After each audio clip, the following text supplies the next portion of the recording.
예, 우리는 이 예배하는 것을 아주 기쁘게 생각을 해야 됩니다. 제가 선교학을 공부하면서 느끼는 것은 뭐냐 그러면 선교를 왜 합니까? 딱 물으면 그 대답은 많은 사람이 돌아와서 예배를 하나님 앞에 드리게 하는 것입니다. 창조주를 찾는 것입니다. 이것이 선교입니다라고 답을 써야 돼요. 이 마가복음 9장도 우리가 어떻게 보면 실은 이 마가복음 전체를 통틀어서 또 성경을 통틀어서 우리가 한마디로 얘기할 적에 이 세상을 하나님 어떻게 창조하셨다고요? 말씀으로. 그 말씀으로 창조한 세상이 첫 아담이 반역함으로 파괴된 세상을 두 번째 재창조를 하고자 하는 하나님의 계획이 있었습니다. 그 재창조는 어떻게 하는 것인가? 그것은 예수 그리스도의 대속으로 피 흘림이 있는 제사를 통해서 주님이 재창조를 하게 하는 것입니다. 그래서 그 재창조는 예수 그리스도를 영접함과 믿음으로 말미암아 하나님의 자녀가 되고 그리스도인이 되고 하나님의 백성으로서 살아가는 것입니다. 또한 우리가 이렇게 주님을 예배하는 것입니다. 그러니까 우리가 이 재창조를 어떻게 하는지를 잘 몰라서 듣기는 들었는데 그것을 요약을 하고 말할 수 있어야 될 건데 우리는 첫 창조는 기억해도 재창조에 대해서 희미해진 것을 볼 수가 있는데 선이 굵게 재창조는 그리스도의 구속으로 말미암아 만들어진 세상이다. 만들어진 하나님의 나라이다. 이거를 이렇게 말씀할 수 있어야 되는 것입니다. 오늘 또 하나님의 아들이 이 땅에 오셔서 하나님의 나라를 이렇게 세워가는 데 있어서 제자들을 세웠습니다. 그런데 이 제자들이 하나님의 아들 예수님의 이 메시아 되신 그리스도의 말씀을 잘 이해하고 따라야 되는데 예수님 생각 따로 제자들 생각 따로 이렇게 살아가고 있더라. 이것이 오늘 본문의 내용이 되겠습니다. 그래서 예수님의 생각과 제자들의 생각, 이 제자들은 지금의 교회라 이렇게 생각할 수 있다고 그랬어요. 서로 간의 이 가치관이 생각하는 것이 다르더라라는 것입니다. 이제 많은 사람들이 모이면 얘기들을 많이 하죠. 그 중에서도 여자들이 가장 싫어하는 것이 있는데 이 대화가 안 통한 사람하고는 살아가는 게 거의 재앙 수준이라 이렇게 말을 합니다. 무슨 말을 하면 어느 정도 알아들어야 되는데 못 알아듣는 사람을 설명하는 거예요. 뭐 남편이 돈을 못 벌어온다거나 뭐 얼굴이 못생겼다거나 뭐 여러 가지는 참을 수가 있는데 이 말이 안 통하는 사람, 이 사람하고 살기가 어렵다라는 것입니다. 그런데 여자분들이 가장 또 좋아하는 사람이 또 있답니다.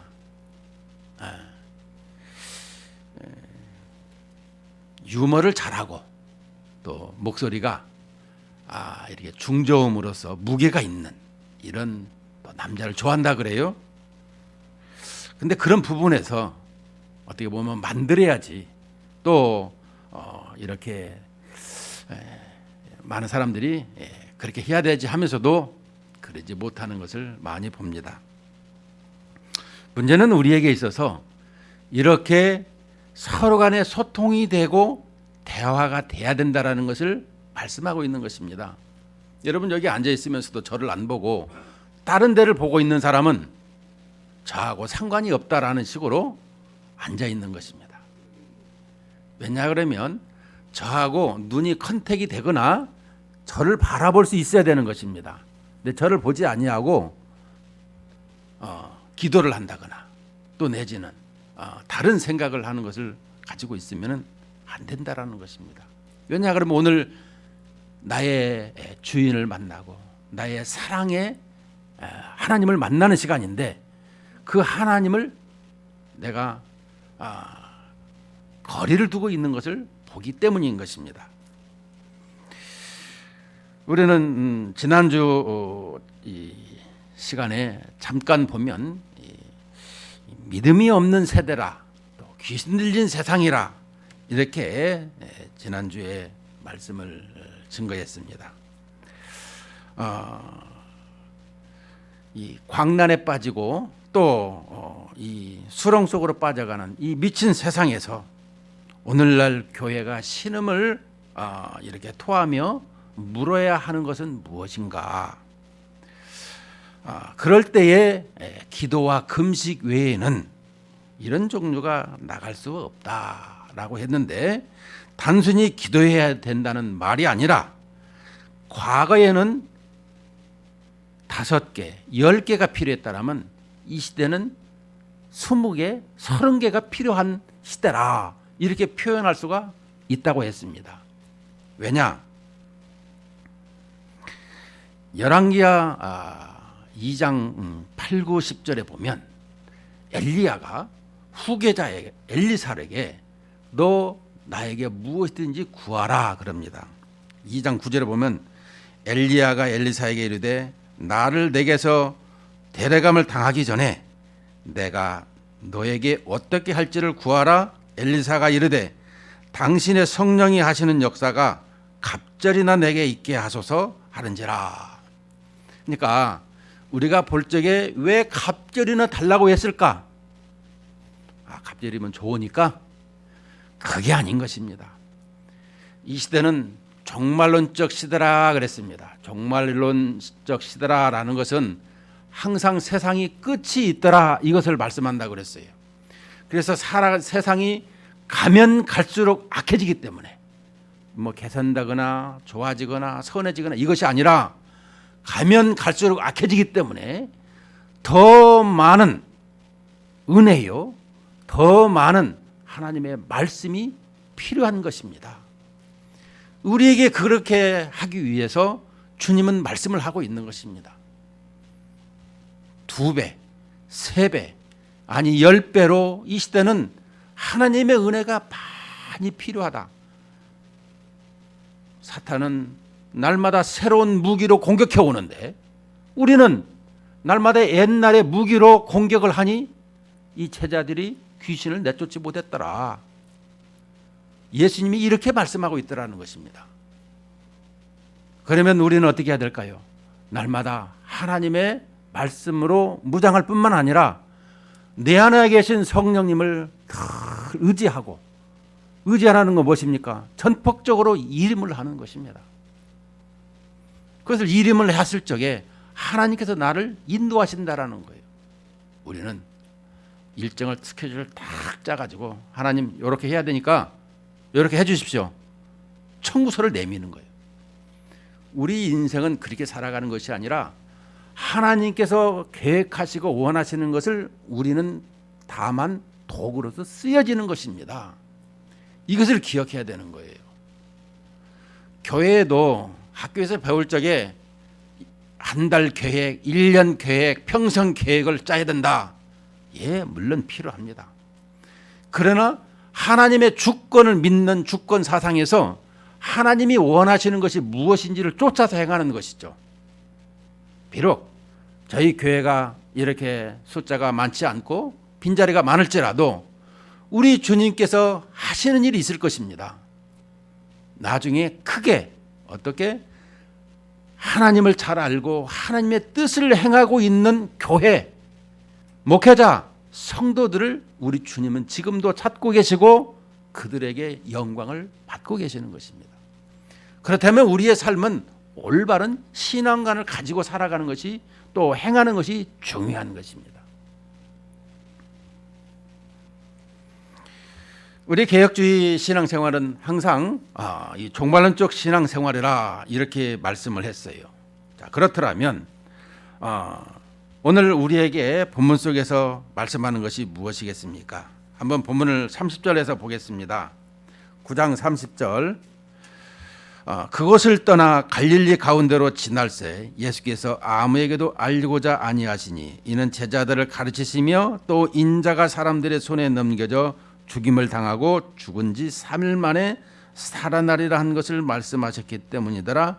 그러나 제자들은 이 말씀을 깨닫지 못하고 묻기도 두려워하더라. 자, 예수님께서 이 땅에 오신 목적이 무엇인지를 설명하고 있어요. 베드로의 신앙 고백을 통해서 사람들은 나를 누구라 하느냐? 너희들은 나를 누구라 하느냐? 주는 그리스도시요 살아계신 하나님의 아들입니다.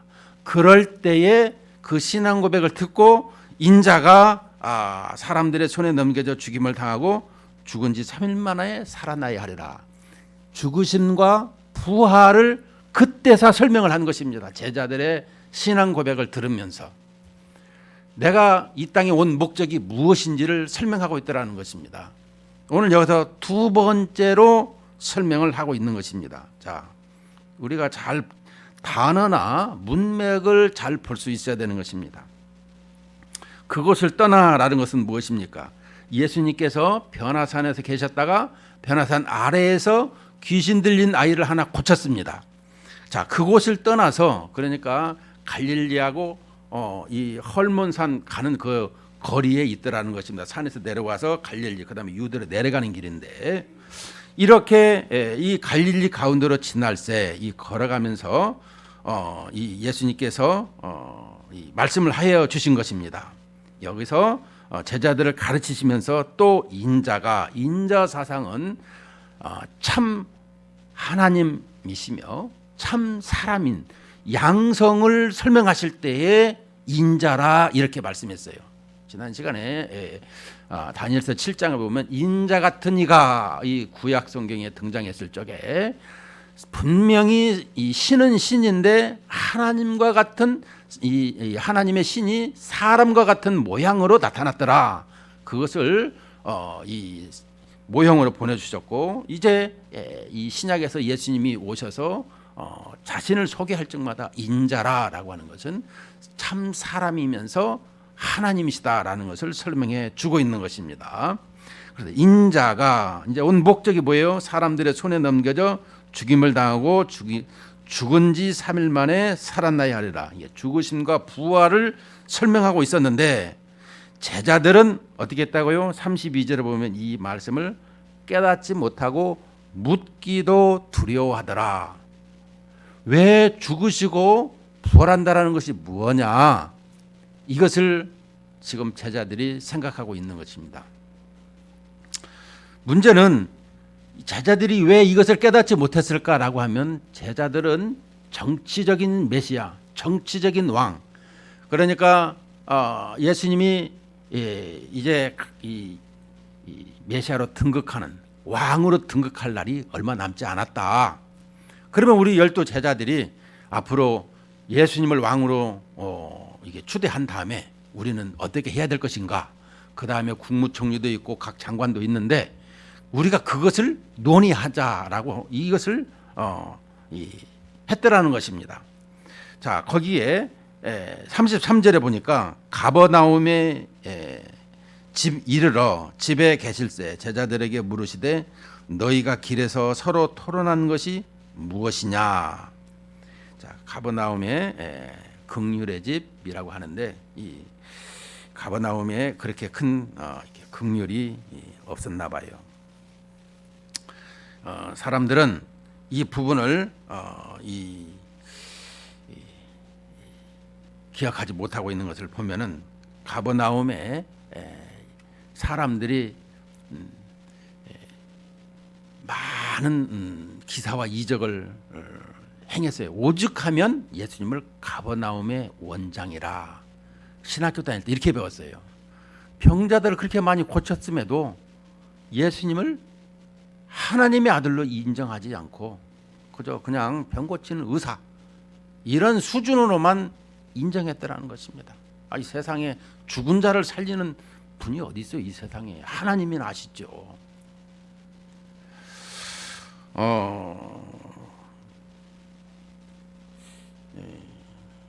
이 토론하는 것을 보게 되면 이 33절에 가버나움에 이르러 집에 계실새 제자들에게 물으시되 너희가 길에서 서로 토론하는 것이 무엇이냐. 자, 길이라고 하는 것은 우리가 그냥 이 도로 얘기를 한 것이 아니라 한 방향으로 함께 목표를 가지고 살아가는 사람들을 설명한다 그랬어요. 자, 한 방향으로 나아가는, 그래서 온 가족 믿음의 사람들을 설명할 수가 있습니다. 이분들이 이제 이 길에서 서로 토론을 했어요. 토론하는 것은 깊이 논의하다라는 뜻인데 무엇을 깊이 논의했을까? 여러분, 요즘 우리도 목사님들이 만나면 깊이 토론하고 논의한 것이 있어요. 그 뭐냐 그러면 AI, 인공지능이라고 하는 것을 보면서, 아니 요즘에 그 전원일기에 응삼이가 죽었는데, 아니 응삼이가 많은 사람들에게 말도 하고 반갑다고도 하고 이것들 보고 깜짝 놀랐어요. 그래서 우리 목사님들도 아니 내가 죽고 난 뒤에 인공지능이 설교하면 어떠냐, 이런 얘기를 하더라는 것입니다. 이 AI라는 것은 Artificial Intelligence라고 하는데 인간의 학습 능력이나 추론 능력, 지각 능력을 인공적으로 구현하려는 컴퓨터 분야 중에 하나다 그랬습니다. 다시 말하면 인공지능이란 인간의 지능을 모방하여 작업을 수행하고 수집한 정보를 토대로 자체 성능을 반복적으로 개선할 수 있는 시스템이다. 이렇게 설명하고 있어요. 그런데 우리 인공지능이 집집마다 있는 것이 있습니다. 텔레비전을 켜면 진이야 TV 켜, 그럼 딱 켜줘. 진이야 채널 KBS 딱 켜줘. 이렇게 우리 일상생활에 AI가 인공지능이 들어와 있어요. 에어컨도 찬바람 하면 찬바람 딱 나와요. 온도 몇 도 올려 그냥 써줘요. 이 말을 하는 것은 우리가 토론하는 것이, 논의하는 것이 우리의 삶의 가치 기준에 척도라, 이렇게 말하고 있는 것입니다. 요즘 말로 영양가가 있는 말을 해줘야지, 영양가도 없는 쓸데없는 얘기, 이런 얘기, 연예인들이 왜 죽었다냐, 연예인들은 왜 그렇게 죽는데 이렇게 많은 사람들이 TV에, 매스컴에, 인터넷에 도배를 하지? 여러분, 그것은 별로 그렇게 중요한 것이 아닙니다. 우리 살아가는 데 있어서 하나님의 말씀과 우리의 신앙이 어떻게 하나가 되면서 살아갈 수 있는 것인가, 이 세상을 살아가는 데 있어서 이것이 중요한 것입니다. 여러분, 제가 그 세계관이라는 것을 항상 생각을 합니다. 왜냐 그러면 우리 일반 사람들의 세계관과 기독교인들의 세계관이 다르더라는 것입니다. 세계관이라는 것은 내가 보고 듣고 행하는 것이, 그것이 정보가 수집되어서 내가 그 다음에 만들어져서 그것을 정립해서 만들어내는, 그리고 그 가치관을 가지고 살아가는 것이죠. 그러나 기독교 세계관은 그것이 아닙니다. 하나님께서 창조하시고 또 타락하시고 우리에게 구원을 베푸시는, 이것을 하나님의 백성으로 살아가는 것을, 이 세상을 만들어 주신 것을 기억하고 있다. 이것이 이제 우리의 가치관이라는 것이죠. 근데 일반적인 세상 가치관은 자기가 보고 듣고 배운 것을 이게 수집해서 종합해서 가지고서 자기가 정립해서 내놓은 것을 말하고 있는 것이죠. 한 틀이라 이렇게 설명해 주고 있는 것입니다. 문제는 우리가 이런 기독교적인 틀을 가지고 살아가야 된다라는 것입니다. 자, 그런데 오늘 우리에게 이렇게 토론하는 것을 보면서 문제는 이 토론의 크기가 누가 크냐, 이 얘기 아니겠습니까? 사람은 키 큰 얘기를 하지 아니하고 정치적으로 지금 예수님 다음으로 많은 역할을 누가 할 것인가 이것을 토론하고 있었다라는 것입니다. 우리 해년마다 총회를 보면 총회 준비위원회 총준위가 있어서 다음 바튼을 이어받을 것을 생각하고 있어요. 우리나라 국가도 대통령이 5년에 한 번씩 바뀌니까 그 나라를 이어받으려고 하는 이 준비위원회가 출발을 하죠. 마찬가지로 제자들이 지금 이 생각을 하고 있더라는 것입니다. 어떻게 하든지 우리가 이 부분에 대해서 예수님이 왕위에 오르시면 헤롯 왕도 또 이 로마의 황제도 세계를 다 제패해버리고 왕으로 등극하면 우리가 어떻게 해야 될 것인가 이것을 논의했더라는 것입니다. 예수님의 하나님 나라의 생각과 제자들의 이 하나님의 나라의 생각이 다르더라는 것입니다. 하나가 돼야 되는데 동상이몽을 하고 있더라는 것입니다. 참 예수님이 답답하셨을 것입니다. 근데 예수님은 이렇게 답답한 제자들을 선택하셨음에도 그들을 버리거나 그들의 기능대로 사용되는 것이 아니라 그들을 바꾸시고 그들을 새롭게 비전을 심어서 행하시는 것을 볼 수가 있습니다. 그래서 제자들이 가장 문제 많은 제자가 3명이라 그랬죠. 베드로, 야고보, 요한. 문제가 많아요. 근데 가장 많은 일을 한 사람이 이것도 3사람인 것입니다. 그래서 자식들도 문제가 많다고 해서 나쁜 것이 아니라 어떻게 보면 더 많은 역할을 하지 않을까. 저는 이렇게 이 텔레비전을 보면서도 벌거벗은 세계산지 우리산지 이것을 볼 적마다 이 에디슨도 보면 아주 문제 집안이지만 그가 이렇게 발명왕이라는 이것도 듣잖아요. 문제는 우리에게 이렇게 이 서로 다른 제자들에게 예수님께서 가르치는 내용인 것입니다. 이 35절에 그들을 불러서 이렇게 말합니다. 예수께서 앉으사 12 제자를 불러서 이르시되 누구든지 첫째가 되고자 하면 무사람의 끝이 되며 무사람을 섬기는 자가 되어야 하리라. 끝이 되고 또 섬기는 자를 설명해 주고 있는 것입니다. 문제는 이 섬기는 것을 얘기할 적마다 우리가 보면 자 여러분 천국에 대해서 얘기할 때마다 어떻게 생각합니까? 이 천국에 대해서 얘기할 적에 그냥 막연하게 얘기하면은 안 되는 것입니다.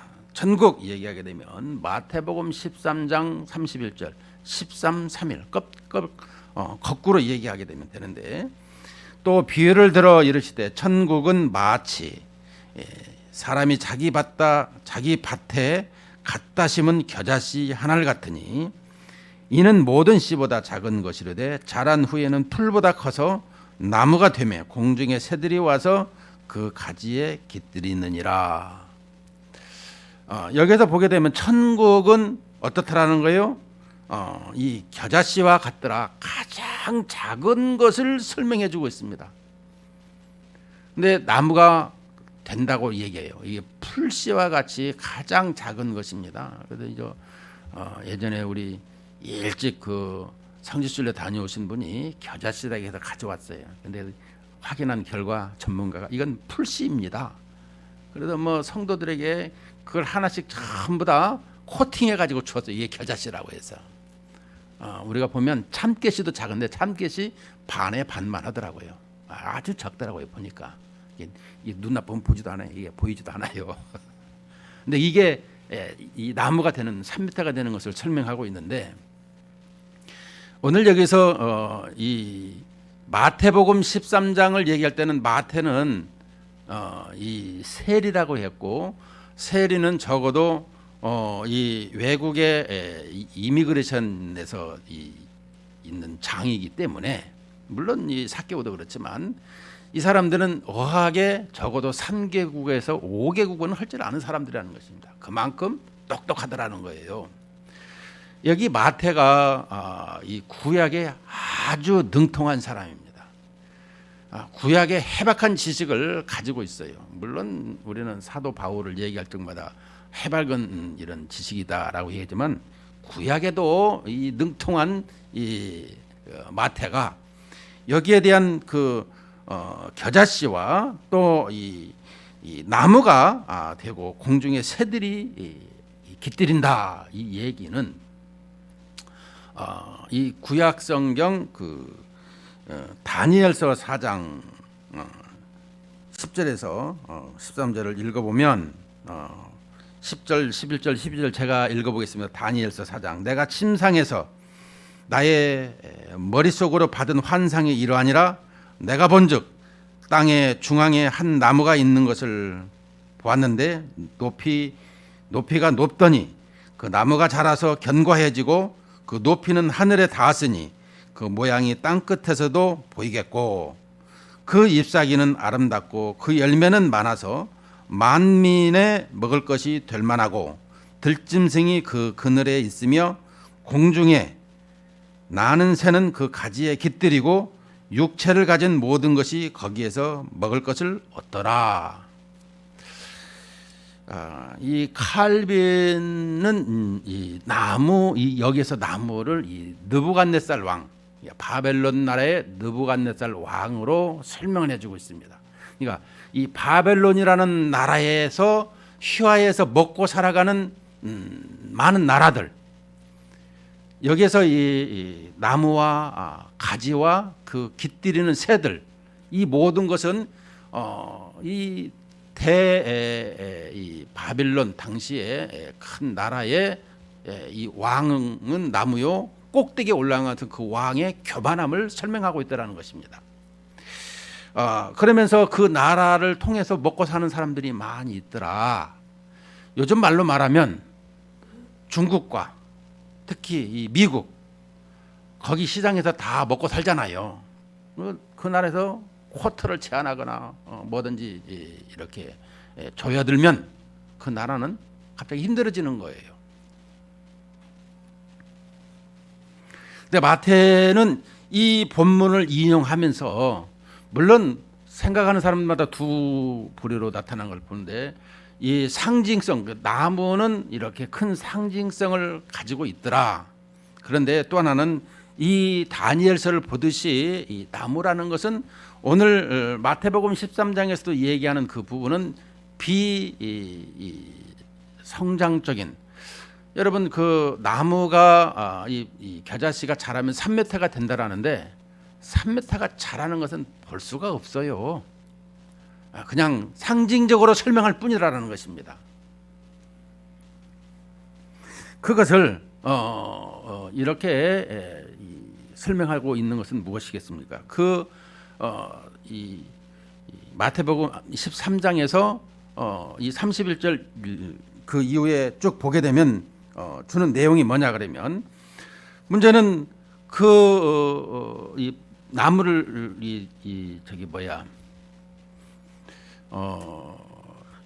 나무를 심었는데 그 나무를 통해서 이 자라는 것을 설명하면서도 예수님께서 이 씨 뿌리는 비유를 통해서 이런 설명을 했어요. 뭐냐 그러면 씨를 뿌렸는데 이 사람이 잘 적에 원수가 와서 그 가라지를 뿌렸다라는 것입니다. 그러니까 이 알곡과 가라지가 동시에 자라고 있는 것을 보게 되더라는 것입니다. 이것은 뭐냐 그러면 우리가 생각하는 하나님의 나라는 분명하게 알곡만 자라야 되는데 이렇게 알곡이 아닌 가라지까지 함께 자라고 있는 것을 보게 되더라는 것입니다. 여러분 천국이라고 지금 얘기할 때에 죽어서 가는 천국이라고 생각하면 안 되는 것입니다. 왜 안 되느냐? 하나님의 통치가 영역이 통치하고 있는 나라 지금 이 시대도 주님이 임재하시고 통치하고 있는 것을 설명하고 있는 거예요. 죽어서 가고 있는 것이나 이 시대 사람은 동시에 똑같이 하나님의 이 통치 아래서 살고 있는 거예요. 이것을 우리에게 설명해 주는 거예요. 그런데 하나님의 나라가 지금 이 시대도 하나님의 나라가 임했는데 예수님이 말씀했잖아요. 성경에서 하나님의 나라가 임했는데 알곡과 가라지가 동시에 자란다라는 거예요. 이건 약간의 모순점이 있지 않느냐.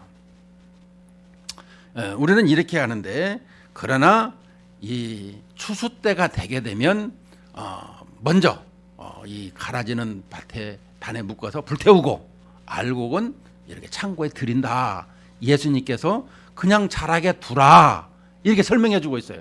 그러니까 예수님이 재림 때에 오게 되면 이 모든 것이 이렇게 나누어지니까 이것을 설명하고 있다는 것입니다. 우리는 천국을 얘기할 적마다 순수하고 깨끗하고 이렇게 생각을 합니다. 여기에서는, 이 세상에서는 하나님의 나라에서 우리가 살아가고 있으나 그 부분에서는 이렇게 비정상적인 부분이 있게 되더라, 이것을 설명해 주고 있습니다. 자, 그런데 이 땅에서 우리가 살아가고 있는데 누가 크냐라고 하는 이 쟁론이 일어났잖아요. 여기에 대한 답변이 예수님께서 어린아이 하나를 데려다가 이 어린아이 하나를 영접하면 나를 영접하며 나를 영접하면 하나님을 영접함이라, 이렇게 설명하고 있습니다. 그러니까 이 어린아이라고 하는 것을 볼 적에 오병이어에서 일어나는, 걸어다니면서 어린아이가 이 밥 가지고 도시락 가지고 다니는 그런 어린아이가 아니라, 이 당시에 1세기의 어린아이는 사람 취급을 하지 않았던, 사람의 숫자로 넣지 않았던 것을 우리는 기억해야 되는 것입니다. 여자, 어린아이, 그러니까 잉여할 수 있는 사람이기 때문에 스스로 만들어낼 수 없는, 이런 생산성이 없는 사람은 숫자에 넣지를 않아요. 그래서 이 당시에 보게 되면 이 어린아이 하나를 영접하면, 이 모든 것을 보면 우리가 어린아이, 무가치한 사람을 섬기는 자가 되어야 된다는 것을 설명하고 있어요. 무가치한 자. 그렇다면 이 시대를 살아가면서 무가치한 사람 우리가 잘 섬기느냐? 하나님의 나라에 살면서 아니라는 것입니다. 누가 잘 살고 권세 있고 또 나에게 유익이 될 만한 사람이 있으면 그 사람을 쫓아가서 그 사람과 교제하고 싶고 그 사람과 함께 하고 싶어 하지, 그냥 힘도 없고 연약한 사람들, 이런 사람들을 섬기려고 하지 않는다는 것입니다. 이제 한 예가 있습니다. 제가 지금은 이제 오토바이를 타지를 않습니다. 왜냐하면 사고 난 이후로 오토바이를 안 타는데, 예전에 오토바이를 탈 적에 이제 서초동에서 짐을 싣고 가다가 앞에 있는 그랜저 승용차에다가 오토바이가 콱 넘어져 버렸어요. 이거 그랜저 이거 이거 전부 하려고 그러면 수리비가 얼마 나올까? 갑자기 얼굴이 하얘졌는데 이 사람이 나오면서 그냥 가세요. 어찌나 고맙고 참 이런 사람도 다 있었구나, 이런 생각을 했어요. 그러고 나서 얼마 한 10년쯤 지났을까, 어느 날 내 차를 세워놨는데 이 박스를 끌고 가는 사람이 내 차를 여기서 범퍼에서 쭉 긁고 가버렸어요. 야, 이걸 내가 돈을 받아야 되는 거야, 말아야 되는 거야? 참 이런 것이 우리 인생에 보면 있잖아요. 너 예전에 생각했잖아, 서초동에서 했던 거. 그렇지. 내가 그 고물상까지 갔다가 이러면 안 되지. 그리고 그냥 그만두었어요. 그리고 내 돈을 들여서 전부 다 이렇게 쭉 앞에서부터 뒤에까지 긁은 것을 수리를 내가 했어요. 오늘 이 설교를 준비하면서 또 생각을 하게 됩니다. 가장 낮은 자들을 생각한다라는 것이 뭘까? 가장 낮은 자들을 섬긴다라는 것이 뭘까? 우리 그리스도인들이 하나님의 나라는, 천국은 이런 어린아이와 같이 어린아이를 안고, 이 여기서 어린아이라는 것은 파이디온 젖먹이 어린아이를 설명하고 있어요. 아무것도 알 수 없는 이런 어린아이인 것을 성경은 지금 말하고 있습니다. 우리 그리스도인들이 신앙이 깊이가 들어가면 들어갈수록 우리는 생각을 해야 된다는 것입니다. 가장 낮은 자세에서 가장 무가치한 사람들을 또 이렇게 같이 섬기고 그들과 이렇게 함께하는 것을 말씀해 주고 있는 것입니다. 우리는 그들이 있으면 저리 가 이렇게 얘기할 때가 있었잖아요. 예전에 보면 저리 가. 사람 취급할 때가 있었다는 겁니다. 근데 우리 그리스도인들은 우리 기독교가 이 땅에 들어올 적에 여자들의 이 존재를 인정치 않고 부엌에다 밥 먹고 저 상따래 저쪽 밑에다 밥 먹고 그런 시대에 우리 그리스도인들은 함께 끌어들여서 인정하고 존중했던 것. 특별히 우리 어린아이 열적에 그 어린이날을 이렇게 세웠던 방종환 선생님. 어린아이들을 그 당시만 해도 별로 인정치 않았었는데 어린아이의 인권과 인격을 이렇게 심어놨던 것을 생각할 적마다 우리 그리스도인들은 이런 부분을 생각해야 된다는 것입니다. 항상 내 삶 속에서 이 시대의 가장 어려운 사람들, 그래서 우리는 끊임없이 이렇게 12월 달이나 추운 날이나 이런 걸 때 어린 사람들 또 노인들 이런 얘기를 많이 하잖아요. 어떤 얘기를 들으니까 노숙자들만 밥 먹는 데에 일반 잘 사는 사람이 나이 드신 할아버지 할머니가 그 속에 끼어서 같이 밥 먹더라는 것입니다. 아니 어떻게 이게 노숙자 밥 먹는데 와 이렇습니까? 외로워서 혼자 밥 먹는 게 힘들어서 그래서 같이 한다라는 것입니다. 이 시대가 하나님의 나라요. 서로 섬기는 이렇게 사랑의 교제의 품 안에서 주님의 품 안에서 살아가는데 이렇게 힘들고 외롭고 낯설게 하면 안 된다라는 것입니다. 우리 주님이 누가 크냐? 이런 사람이 큽니다. 이걸 설명해 주고 있는 것입니다. 결론을 맺겠습니다. 우리에게 왜 어린아이 하나를 영접하면 이런 말씀을 하시느냐? 낮고 천한 이런 무가치한 이런 나는 죄인입니다라고 하는 이런 사람들, 그런 사람들을 영접하고 그런 사람들과 함께하고 그 사람들을 받아주는 것이 큰 자다 이렇게 말씀하고 있습니다. 우리 그리스도인들이 이렇게 넉넉하고 부요한 마음을 그리스도의 마음으로 품으시고 또 그들에게 나누시기를 주님의 이름으로 축복합니다.